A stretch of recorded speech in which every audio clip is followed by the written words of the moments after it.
بسم الله الرحمن الرحيم go'aamadii ka soo baxay shirweynaha aayakatashiga maamulka maakhir waxa ku qabsoomay magaalada Badhan 23 February 2025 ilaa 12 March 2025 shirweyne aayakatashi kaas oo ka soo qayb galeen bulshada qaybaheeda kala duwan sida siyaasiyiinta aqoon-yahanka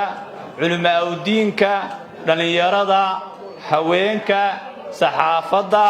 iyo bahda dhaqanka qodobka koowaad shirku wuxuu tacsi u dirayaa beelaha walaalaha ee shaqaaqada gacanka hadalka ku dhexmartay deegaanka Dureera ee gobolka Sanaag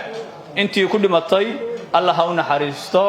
inta ku dhaawacmatay Allah ha u boogadhayo shirku wuxuu ugu baaqayaa in colaadda dhexmartay deegaanada ugu baaqayaa inay dhibka inta dheeftaas iyo murugada inta lagu soo koobo shirweynuhu wuxuu hoosta ka xariiqay in midnimada dalka iyo wadajirka qarannimada Soomaaliyeed uu yahay lama taantaan qodobka saddexaad sidoo kale shirku wuxuu cadeynayaa in bulshada reer maakhir aanay hore uga mid ahayn maamulka gooni-goosadka ah Somaliland kana mid noqon doonin qodobka afraad shirweynuhu wuxuu go'aansaday in la sameeyo maamul madax bannaan oo u gaara deegaanada maakhir si ay u meereystaan danahooda masiiriga ah una maamushaan deegaanadooda qodobka shanaad shirweynuhu wuxuu si mugle iyo miisaan leh u doortay xubno hoggaanka maamulka maakhir iyadoo lagu xusay kartidooda aqoontooda iyo khibradooda waayo aragnimo ay u leeyihiin hoggaaminta loo doortay qodobka toddobaad shirweynuhu wuxuu baaq u dirayaa ummadda Soomaaliyeed iyo beesha caalamka wuxuuna ku boorinayaa inay garab istaagaan lana shaqeeyaan maamulka cusub ee Maakhir State qodobka sideedaad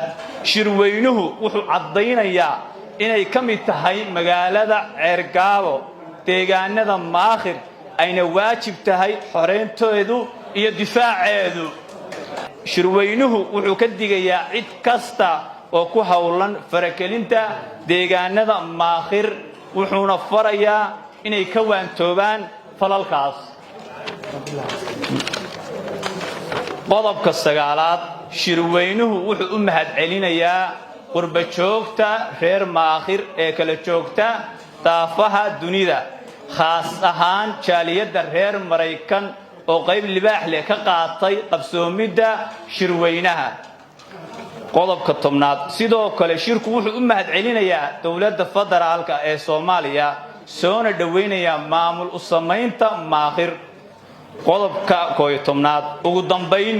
shirku wuxuu u hambaliyeenayaa maamulka cusub ee la doortay wuxuuna u rajaynayaa guul iyo horumar wabillahi tawfiiq wassalaamu calaykum waraxmatullaahi